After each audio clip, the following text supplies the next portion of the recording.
Do you struggle with saying no? If so, it may be that you're a people pleaser and you need to do some work on your boundaries.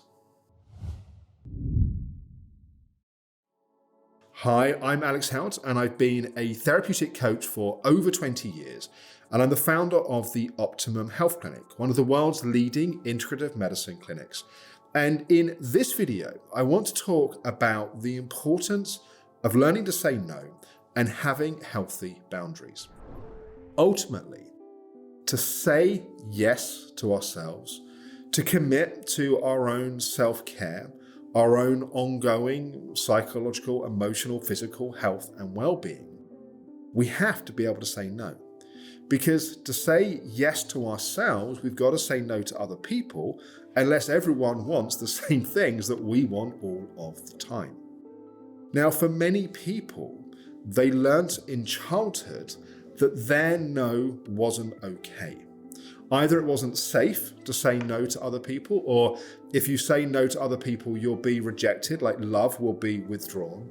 Or if you say no to others, maybe you'll be abandoned. Whatever we learned in childhood about saying no to others, unless we've actively worked to change that story as an adult, is likely the same story we still have now. When we don't have healthy boundaries, when we're not able to say no to other people, we pay a big price in our lives.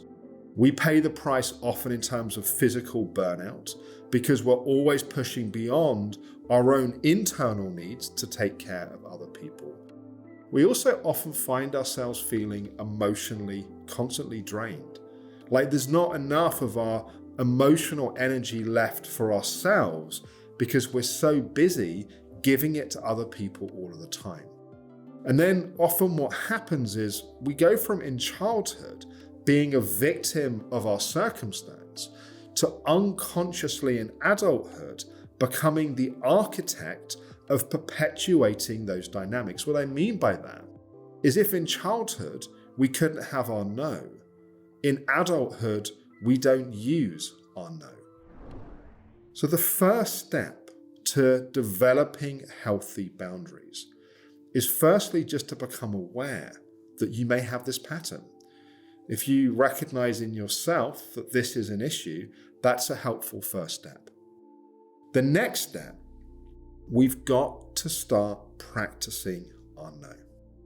Now, this can bring up all kinds of fears and anxieties.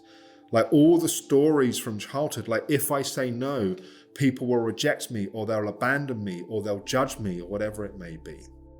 If that really is the case, if someone really is going to treat you that way, when you're advocating for what you need, I think you just learned something really important about that person. Maybe that dynamic is not a healthy relational dynamic in your life. There'll be other people that you give a boundary to, and it will really be okay. That's where you're going to learn to update this old story. There's going to be some people in your life that maybe you're going to become more distant from because that's the healthy thing, and other people that actually you may find you become closer to because you actually have more energy to give to the relationship because it's reciprocal. You're giving and you're also receiving.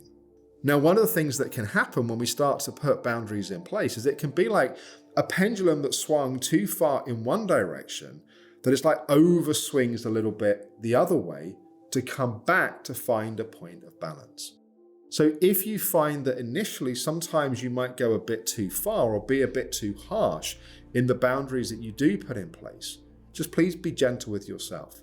It's part of the learning experience. We figure out like what is the most effective way to say yes to ourselves and therefore to be able to say no to other people. I'd love to hear in the comments below this video, is this something that you resonate with? Have you struggled in the past with advocating for yourself? Let me know in the comments. And then let me know what's helped you put healthy boundaries in place. When you have figured out and practiced saying no, what's your experience been of doing that? If you'd like to learn more about establishing healthy boundaries, do subscribe to my channel. We're going to do more videos in this series, but also you'll be notified as new episodes of my In Therapy series are released, where you'll see me working with real-life clients to help them establish healthy boundaries. Thank you for watching. I hope this has been helpful.